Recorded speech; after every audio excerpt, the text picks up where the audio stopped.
Bonjour, bienvenue au Paradis sur Terre. Je veux vous parler d'un sujet qui est très important dans les relations et qui est aussi très important pour soi-même, même si on n'a pas nécessairement l'intention d'aller dans des relations de couple et même si on n'a pas l'intention, on n'a pas d'intention par rapport aux relations particulières. Et c'est le sujet de l'intimité. L'intimité est quelque chose qui est généralement assez incompris et qui est un sujet, qui est un endroit que les gens ont beaucoup de misère et avec raison.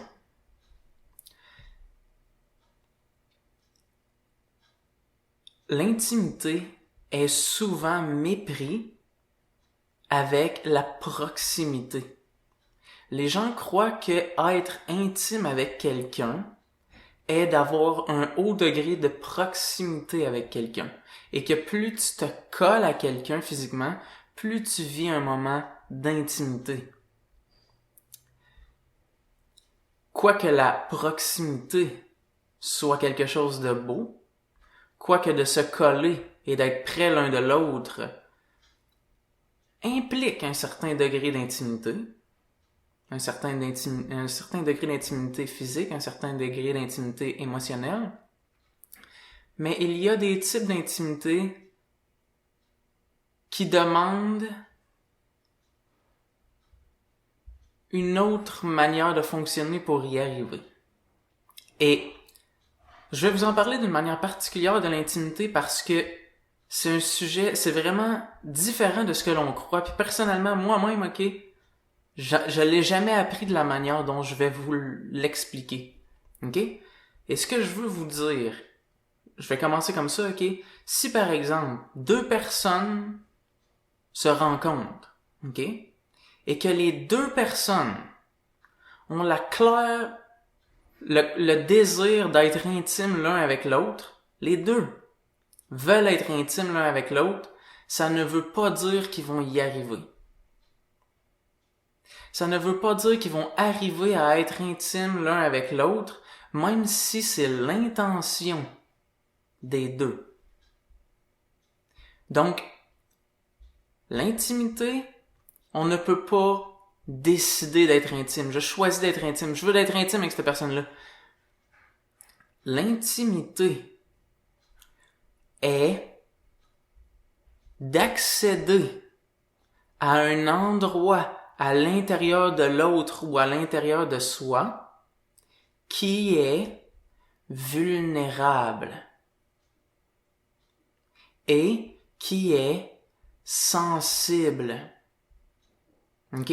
Donc, toutes les personnes, OK? Tous les gens ont un endroit à l'intérieur d'eux qui est vulnérable et sensible et qui, par rapport à certains sujets et par rapport à certains contextes, par rapport à certains domaines de la vie, que les choses ne sont pas encore réglées, que les choses ne sont pas encore comprises, que les choses sont encore conflictuelles, que les choses sont encore souffrantes. Et ces choses-là ne sont généralement pas exposées trop ouvertement et trop entièrement. Et cet endroit-là, puisqu'il est vulnérable et puisqu'il est sensible, il demande absolument une attitude qui correspond avec le fait que c'est sensible et que c'est vulnérable. Et si, des fois on entend ça dans les couples, ok, pourquoi il me dit pas, je le sais qu'il y a quelque chose qui va pas, pourquoi il me le dit pas, pourquoi il me cache quelque chose, pourquoi il, il dit d'autres choses puis il prétend, pourquoi il me dit pas la vérité? La raison pour laquelle quelqu'un dit pas la vérité, la raison pour laquelle quelqu'un n'est pas honnête, est parce que il ne se sent pas en sécurité de l'être. Parce que c'est vulnérable et c'est sensible. Et si toi, tu veux aller à cet endroit-là à l'intérieur de lui en poussant trop et en étant trop agressif, ça va lui faire peur. Et avec raison, parce qu'il voit que tu ne pourras pas prendre soin de ça. Il sent déjà qu'il va être blâmé s'il en parle. Il sent déjà qu'il ne pourra pas en parler de sorte à en grandir et à en résoudre et à s'en aider de le faire. Donc c'est normal il va se fermer, même, ok? S'il voudrait te le dire, il va avoir de la misère. Parce que cet endroit-là intérieur, ok? Il y en a qui appellent ça l'enfant intérieur. C'est utile d'utiliser cette métaphore-là parce que à cause justement de j'ai l'intention d'en parler, mais je suis pas capable. Parce que c'est comme si c'était une autre partie de nous. Et cette partie-là de nous dit, si je ne me sens pas, si je sens que l'atmosphère de la conversation ne contient pas le respect, la douceur et la réceptivité, je ne parlerai pas. Ou ben je vais parler, mais on va le sentir que dans le fond, je dis pas vraiment qu'est-ce qu'il y en est. Donc, si on veut de l'intimité, si on veut connecter avec la personne avec qui l'on est, puis en passant, l'intimité, ça va autant pour les relations de couple que l'amitié, que les relations avec qui que ce soit. Ultimement, ok, tu peux être intime avec absolument tout le monde.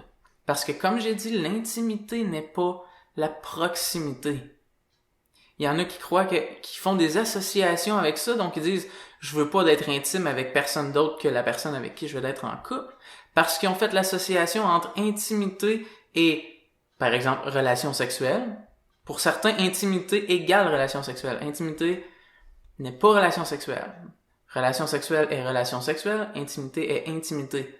Ça prend un certain degré d'intimité pour avoir des relations sexuelles, quoique tu peux avoir des relations sexuelles sans intimité, mais la relation sexuelle ne sera pas la même. Elle sera pas pareille, ça sera pas ressenti de la même manière, ça sera pas pareil. Mais bon, je suis pas là pour parler des relations sexuelles cependant, même si ça a un certain lien, mais c'est pas le point central. L'intimité, plus tu vas dans l'intimité, plus tu vas dans la vulnérabilité. Et plus quelque chose est vulnérable, plus quelque chose est sensible, plus il demande de ta part un haut degré de douceur et de réceptivité. Et il y a quelque chose de vraiment particulier et de spécial avec l'intimité. Si par exemple, ok, tu te retrouves parce que, t'as-tu remarqué, tu sais même pas tout par rapport à toi-même?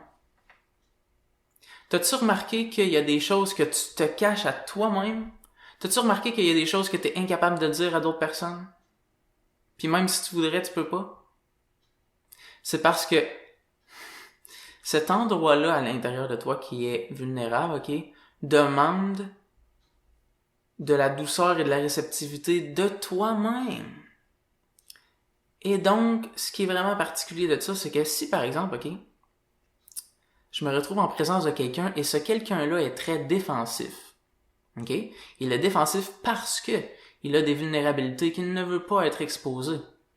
Et si j'ai un degré de douceur, de réceptivité, de compassion, de compréhension plus profond que lui-même, sais-tu qu'est-ce qui peut arriver? Il peut me dire des choses qu'il ne s'était même pas avoué à lui-même. Il peut dire des choses que même lui-même n'était pas capable d'avoir le degré d'acceptation de lui-même pour se les dire à lui-même.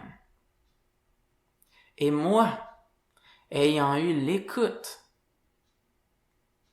et le non-jugement nécessaire à ce qu'il sente qu'il peut le dévoiler vraiment, il va pouvoir le faire. Et même, ok, puisque c'est au niveau des sentiments que ça se passe, ok, c'est possible qu'il ressente ce degré de douceur-là et il se sent tellement safe, tellement secure, qu'ils disent quelque chose, ok, et qu'ils se mettent à être émotifs, ok, et qu'ils comprennent même pas pourquoi. Que lui-même, ok, la partie plus façade de lui, avec laquelle il s'identifie, ne comprend pas pourquoi sa vulnérabilité vient de ressortir. Et qu'il a pu exprimer cette vulnérabilité-là. Parce que toi, en sa présence, tes valeurs créaient un espace dans lequel il se sentait safe d'être lui-même, d'exprimer cette vulnérabilité-là, de dire qu'est-ce qu'il y a à dire, d'être honnête. Donc, vois-tu, lorsque tu comprends l'intimité, ok, naturellement, ça t'amène beaucoup de compassion. Parce que ce que l'on appelle mentir, ce que l'on appelle un mensonge, qu'est-ce que c'est? C'est une incapacité à être honnête. Et quand tu comprends réellement qu'est-ce que l'intimité, et quand tu comprends vraiment qu'est-ce que la sensibilité et la vulnérabilité, tu comprends qu'il serait incapable de ne pas mentir. Et qu'il va cesser de mentir lorsqu'il va se sentir assez safe pour ne pas mentir. Mais si t'es trop occupé à blâmer ses mensonges et à tenter de manière agressive de savoir la vérité, tu ne la sauras pas. Parce qu'il va se sentir attaqué. Et en se sentant attaqué, il va rétorquer. Et ça va être une réaction. Ce qui veut dire que même s'il voudrait te dire la vérité, il ne se sentira pas capable. Si tu réalises qu'est-ce que je dis là, ça peut te faire réaliser beaucoup de choses, pas juste par rapport aux relations de couple, par rapport à tout le monde, par rapport à la société, par rapport au gouvernement, par rapport à tous les types et groupes de gens. Pourquoi ils sont comme ils sont? Pourquoi il existe des attaques, de la méchanceté de quelle que soit la sorte? Parce que l'on ne se sent pas safe d'être intime. L'intimité, c'est la réponse au problème de l'humanité. Une humanité, ok, qui est évoluée et qui est harmonieuse et fonctionnelle va être une humanité qui est intime. Tout le monde va être intime l'un avec l'autre. Pour l'instant, que je dise ça peut donner l'impression à certains que c'est étrange, parce que, comme j'ai expliqué, on s'imagine que l'intimité est supposée être réservée à certains individus. Mais non. Certes, par exemple, ok, si tu veux être en couple avec quelqu'un et vivre certains événements particuliers, une dynamique particulière et une connexion particulière avec quelqu'un, ça c'est une relation. Mais l'intimité n'a pas besoin d'être réservée à la relation. Même que, as-tu remarqué, ok, la plupart des problèmes de relation, de dynamique avec la personne, ok, on va avoir tendance à aller demander, poser des questions à nos amis et à d'autres personnes. Parce qu'on cherche à savoir, parce qu'on cherche à aller dans l'intimité, mais quand le conflit intime, quand le conflit de la vulnérabilité est directement relié avec l'autre personne, et qu'on sent que l'autre personne n'est pas prête à s'ouvrir à ce que nous, on cherche à savoir, on va essayer d'aller chercher quelqu'un qui, lui, va être prêt à parler de cette chose-là. Parce que c'est trop intense et conflictuel avec la relation de couple. Donc, on va avoir plus de facilité à être intime avec notre ami qu'avec notre partenaire. C'est pas toujours le cas. En fait, puis en passant, ce n'est pas grave, c'est intelligent que d'aller chercher quelqu'un qui va être plus apte à d'être intime avec nous et parler de cette chose-là pour nous aider à voir plus clair et à le régler. Mais, voyez-vous ce que c'est que l'intimité? L'intimité, c'est... Check bien, ok? Les décisions que je prends dans la vie, les choses que je fais dans la vie, c'est une vibration que je contiens à l'intérieur de moi. Et donc, l'expression qu'on dit « tu as touché une corde sensible », c'est une très bonne expression. Tu as touché une corde sensible. Et lorsqu'une corde est sensible, on veut pas imagine une guitare, là, on veut pas, elle est sensible, elle est fragile, ok? Tu veux pas la crinquer, mais tu vas la péter. Tu veux l'ajuster doucement. Et donc, ça prend quelqu'un, ok, qui va aller y toucher avec très grande douceur et qui va t'expliquer comment l'ajuster pour y faire retrouver son harmonie. Et si toi-même, tu n'arrives pas à trouver les valeurs et les capacités à ajuster cette corde-là, parce que toutes les fois que tu y touches, c'est trop sensible et ça t'amène à être agressif et ça t'amène à abandonner et tu passes de passif à agressif constamment parce que c'est trop demandant, c'est utile d'aller chercher quelqu'un qui a l'aptitude à le faire. Cependant, ultimement, lorsqu'une corde est sensible, elle a pour but de t'amener à avoir un degré plus élevé de douceur et réceptivité pour avoir la capacité de régler des choses qui demandent ces valeurs-là, qui sont plus de douceur, plus de réceptivité. Des fois, c'est aussi plus de courage, mais en fait, le courage est aussi impliqué dans la douceur. Ça prend beaucoup de courage pour être doux. Ça a l'air étrange comme ça, mais puisque c'est sensible, ok, ça a tendance à, si j'y touche trop rapidement, puisque ça fait mal, ça l'amène de l'agressivité. Donc, ça prend du courage pour aller là quand même si c'est possible que je touche à mauvaise place puis que ça se retourne contre moi, que ce soit à l'intérieur de moi ou chez quelqu'un d'autre. Mais, si j'ai l'aptitude nécessaire, je peux aller l'aider. C'est comparable à une chirurgie émotionnelle ou une chirurgie psychologique.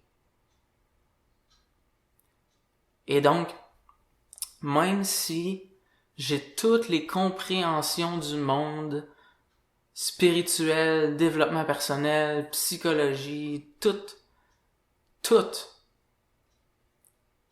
ça ne sera pas assez parce que c'est un endroit intérieur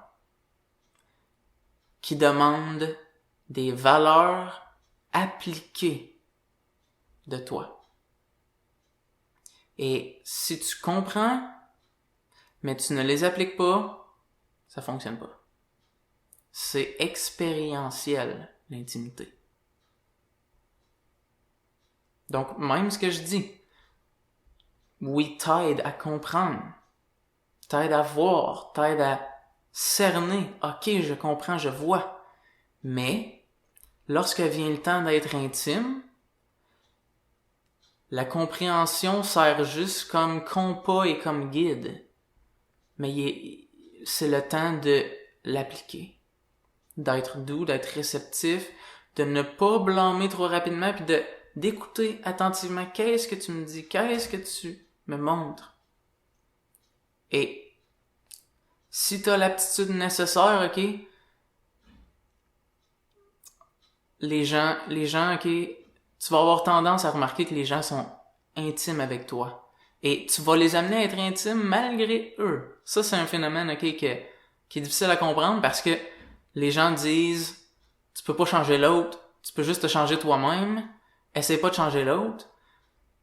Ça, c'est une compréhension au niveau plus superficiel, ok, parce que je peux pas dire à l'autre de changer, justement. Je peux pas lui dire, hey, arrête de faire ça. Justement, c'est trop sensible.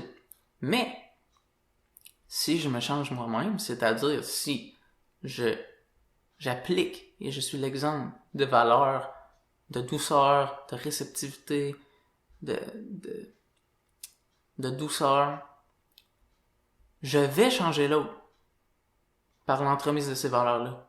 Ça va l'atteindre. Puis ça va créer un effet. Donc, oui, on peut changer les autres. Désolé, je sais, cette phrase-là, on l'aime beaucoup. Mais non, on peut changer les autres. Mais pas en y disant de changer. On ne change pas l'autre en y disant de changer. On change l'autre en se changeant soi-même, c'est-à-dire en appliquant les valeurs, en appliquant certaines valeurs. Et notre présence change l'autre. Notre présence a un impact sur l'autre. Les qualités vivantes de nous en la présence de l'autre affectent l'autre. Donc c'est comme ça qu'on est intime. Et si vous appliquez ce que je viens de vous dire, ok, vous allez arriver à comprendre beaucoup plus qu'est-ce qui arrive aux autres. Et peut-être même des fois, vous allez arriver, si vous l'appliquez vraiment, vous pouvez arriver à comprendre mieux l'autre qu'il se comprend lui-même. Parce que l'autre est trop agité pour aller plonger à l'intérieur de sa propre intimité. Et donc, il tente de régler les problèmes d'une manière puis d'une autre, puis il comprend pas pourquoi ça fonctionne pas, puis il va plus intense, puis il abandonne, puis il va encore plus intense, plus agressivement. Puis toi, t'arrives avec grande réceptivité, grande douceur, grand courage, et tu écoutes attentivement qu'est-ce qui lui arrive. Et lui, il essaie de t'expliquer le scénario, qu'est-ce qui lui arrive, qu'est-ce qui est convaincu qui lui arrive, mais toi, t'écoutes pas qu'est-ce qu'il te dit. T'écoutes pas ce qu'il est convaincu de. Tu vas plus profond. Et tu l'écoutes et tu regardes comment qu'il se sent par rapport à la situation. Tu regardes comment ses tentatives d'y arriver le font sentir. Tu regardes comment... Tu regardes tout de lui. Tu regardes son intention, d'où provient le problème à l'intérieur de lui, qu'est-ce qu'il aurait besoin de savoir par rapport à ce qui lui arrive. Et tout ça te devient clair à cause que tu as la balance nécessaire à le voir. Et tu peux lui donner pas vraiment des conseils. Oui, tu peux lui donner des conseils. Mais généralement, c'est que tes paroles vont être l'expression de ce que tu ressens de lui. Ce qui va le toucher, qui lui peut-être va avoir l'impression que c'est tes paroles qui le touchent, mais c'est les sentiments, la douceur. Puis les paroles sont juste une direction d'où l'on dirige notre attention. Mais la valeur est ce qui est la manière dont on se promène, l'attitude que l'on a. Et il y a certains terrains que l'on ne peut pas entrer sans une certaine attitude. Alright, donc ça c'est l'intimité. Merci d'être là. Si vous avez des questions par rapport à cette vidéo-là, n'hésitez pas à me les poser dans le bas. Si vous aimez la vidéo, faites like. Si vous aimez pas la vidéo, faites like, parce que vous êtes encore là, vous l'avez quand même tout écouté. C'est. Puis si vous voulez plus de vidéos de ce genre-là, abonnez-vous à ma chaîne. Merci d'être là. À la prochaine.